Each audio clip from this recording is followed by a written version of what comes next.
श्री गणेशाय नमः. श्री कुलदेवतायै नमः. श्री सद्गुरवे नमः. श्रीराम जय राम जय जय राम. अध्यात्म रामायण अरण्यकांडम सप्तमहा सर्गः. श्री महादेव म्हणाले, इकडे रामाला देखील रावणाच्या सर्व हालचाली कळून आल्या. तो सीतेला एकांतात म्हणाला, जानकी, माझे वचन ऐक.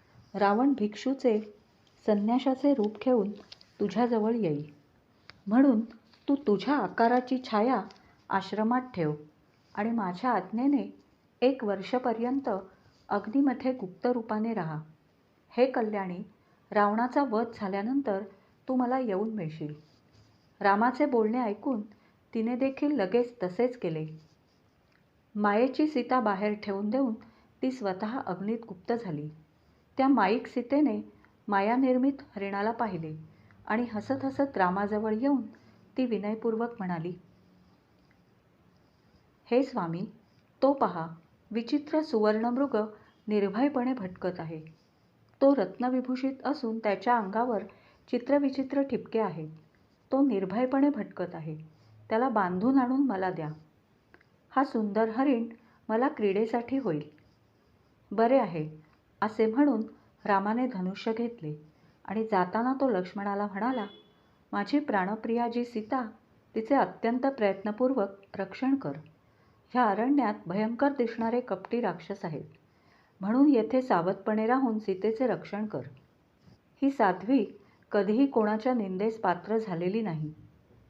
त्यावर लक्ष्मण रामाला म्हणाला, हा मृगरूप धारण करणारा मारीच राक्षस आहे, ह्यात संशय नाही. अशा प्रकारचा हरिण कसा बरे असेल? राम म्हणाला, जर हा मारीच आहे तर मी त्याचा वध करीन, ह्यात संशय नाही.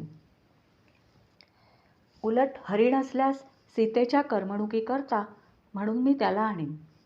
मी जातो आणि लागलीच त्याला बांधून आणतो. तू प्रयत्नाने सीतेच्या रक्षणाच्या कामी उद्युक्त होऊन राहा. असे बोलून लोकांना मोह घालणारी व जगाच्या रूपाने नटलेली माया ज्याच्या आश्रयाने राहते, असा तो राम त्या मायामृगाच्या मागे धावत गेला. तो राम निर्विकार चैतन्यमय पूर्ण असूनही त्या हरणाच्या मागे धावत सुटला. ह्यावरून भगवान हरी भक्तांवर दया करणारा असे जे म्हणतात ते वचन सत्य आहे. तो मायामृग असल्याचे जाणूनही राम सीतेचे प्रिय करण्याच्या इच्छेने हरिणावर गेला. नाहीतर त्या पूर्णकाम आत्मस्वरूपज्ञ परमात्मा रामाला त्या हरिणाशी किंवा स्त्रीशी तरी काय कर्तव्य होते? तो हरिण काही काळ जवळ दिसे, क्षणात धावे, झटकन अदृश्य होई, नंतर पुष्कळ दूर अंतरावर दिसे. अशा रीतीने त्याने रामाला दूर नेले.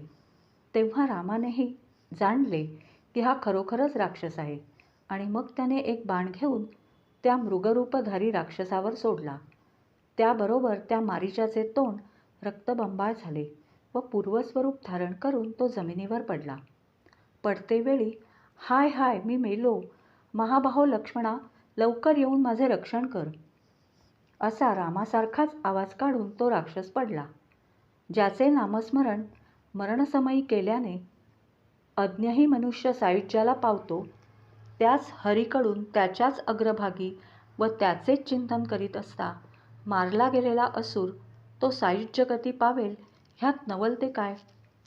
त्याच्या शरीरातून बाहेर पडलेले तेज रामरूपात प्रविष्ट झाले. ते पाहून सर्व देवांना मोठा विस्मय वाटला. ते मनात म्हणाले, आहाहा, ह्या मुनिहिंसक पातक्याने कर्म केले काय आणि मिळवले काय? अथवा हा सारा रामाचाच महिमा होय, ह्यात संशय नाही. पूर्वी एकदा रामबाणाने विद्ध झाला असता भयाने गृहवित्तादी जे जे काही होते ते सर्व टाकून अंतःकरणात रामाचे ध्यान करीता राहिला होता. त्यायोगे त्याची सर्व पापे नाहीशी झाली. शेवटी रामाकडून मारला जाऊन ह्याला त्याचे दर्शन घडले आणि तो रामस्वरूपी मिळाला. ब्राह्मण असो की राक्षस असो, पापी असो वा अधार्मिक असो, रामाचे स्मरण करीत देहत्याग करतो तो परमपदाला पावतो, असे परस्परात भाषण करून ते देव तेथून स्वर्गाला गेले. इकडे रामाने विचार केला की ह्या दुष्ट राक्षसाने, हा लक्ष्मणा, इत्यादी माझ्या आवाजात शब्द काढले आणि मेला. त्याचे कारण काय बरे असावे? माझ्या शब्दांसारखे ते शब्द ऐकून सीतेची अवस्था काय झाली असेल? ह्या चिंतेने रामाचे मन व्यापून गेले आणि तो त्या दूरच्या ठिकाणाहून परतला. इकडे त्या दुष्ट मारीचाचे भाषण ऐकून सीता भयभीत झाली आणि अत्यंत दुःखित होऊन लक्ष्मणाला म्हणाली, लक्ष्मणा, तुझ्या बंधूला त्या राक्षसाने पिडले आहे, तरी तू ताबडतोब जा. हा लक्ष्मणा, हे तुझ्या बंधूंचे शब्द तू ऐकले नाही का? तिला लक्ष्मण म्हणाला, माते, ते रामाचे शब्द नव्हते, ते कोणा राक्षसाचे मरता मरतानाचे शब्द आहेत. हे देवी, जो राम रागावला असता त्रैलोक्याचाही नाश एका क्षणात करू शकेल, तो देवांनाही वंद्य राम असे दीन शब्द उच्चारील, हे संभवते तरी काय? ह्यावर क्रुद्ध होऊन सीतेने लक्ष्मणाकडे पाहिले. तिचे डोळे अश्रूंनी भरून आले. ती म्हणाली, दुर्बुद्धे लक्ष्मणा, बंधूवर संकट यावे असेच तू इच्छित आहेस. रामनाशाची इच्छा करणाऱ्या भरतानेच तुला पाठवले आहे. रामाचा नाश झाल्यावर मला न्यावे ह्यासाठीच तू आला आहेस. परंतु पहा, माझी प्राप्ती तुला होणार नाही. मी आत्ताच प्राण देते. अशा प्रकारे आपल्या पत्नीचे हरण करण्याविषयी तू उद्युक्त होशील हे रामाला कळले नाही.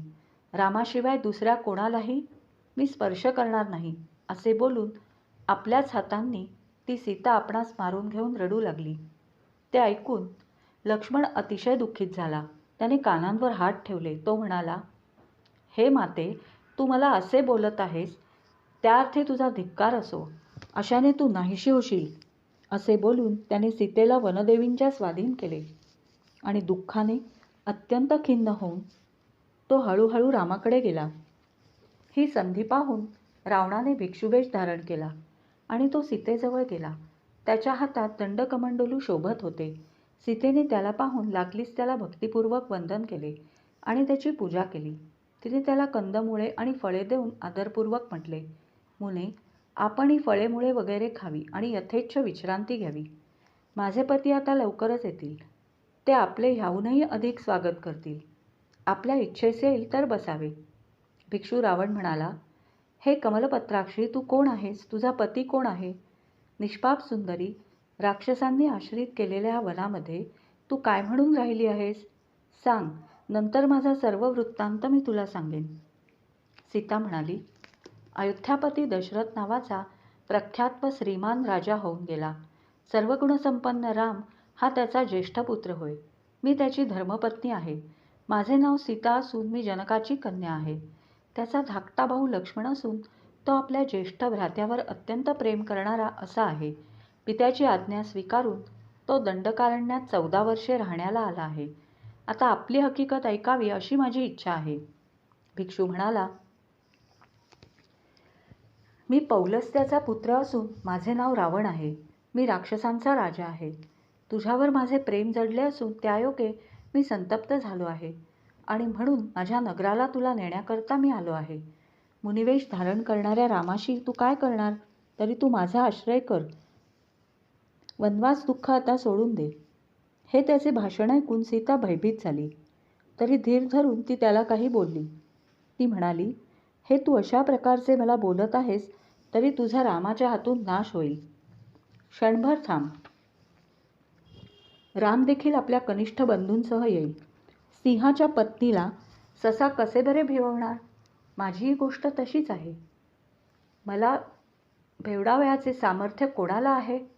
रामबाणांनी विद्ध होऊन तू भूतलावर पडशील. हे सीतेचे भाषण ऐकून रावणाला इतका क्रोध आला की तो आपले देहभान विसरून गेला.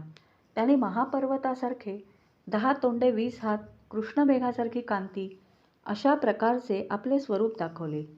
ते पाहून वनदेवी आणि सर्व प्राणीवर्ग भिवून गेले.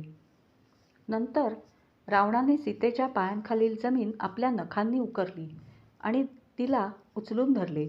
मग रथात घालून तिला घेऊन लगेच आकाशमार्गाने तो निघाला.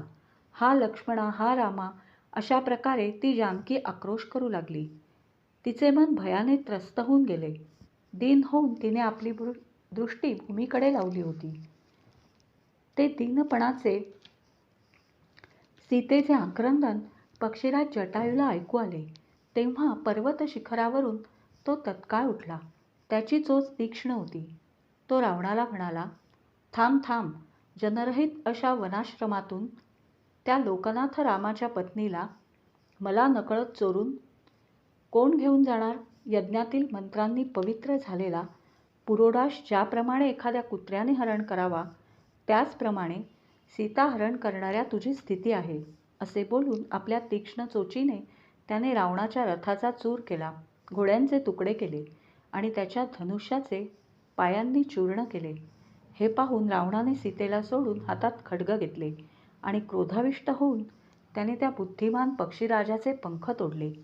ह्यामुळे तो पक्षीश्रेष्ठ किंचित प्राणांची दुगदुगी राहिली आहे अशा स्थितीत जमिनीवर पडला.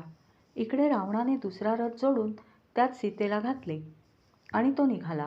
हा राम, हा राम, हा जगन्नाथ रामा, दुःखमग्न मला आपण पाहत नाही का? मला आता कोणी त्राता नाही. असा ती सीता आक्रोश करू लागली. ती म्हणाली, आपल्या पत्नीला राक्षस हरण करून नेत आहे, तरी तिला सोडवा. महाघा लक्ष्मणा, मी अपराधी आहे. माझे रक्षण कर. भाऊजी, मी तुम्हाला वाघबाणांनी ताडण केले, तरी त्याबद्दल मला क्षमा करा. अशा रीतीने आक्रोश करीत असणाऱ्या सीतेला घेऊन तो रावण वायुवेगाने सत्वर निघून गेला. त्याला शंका आली की मध्येच राम येईल. रावण सीतेला आकाशमार्गाने नेत असता तिने आपली दृष्टी खाली भूमीकडे लावली होती. अशा स्थितीत त्या कमलनयन सीतेने पर्वत शिखरावर बसलेले 5 वानर पाहिले. त्यांना पाहून त्यांनी रामाला आपले वृत्त कळवावे अशा उद्देशाने आपल्या अंगावरील वस्त्रात आपले दागिने वगैरे बांधून सीतेने ते त्यांच्याकडे खाली पर्वतावर टाकले. नंतर समुद्र उल्लंघून तो रावण लंकेला गेला. आपल्या अंतःपुरातील एकांत स्थल अशा अशोकवनात त्याने तिला ठेवून दिले.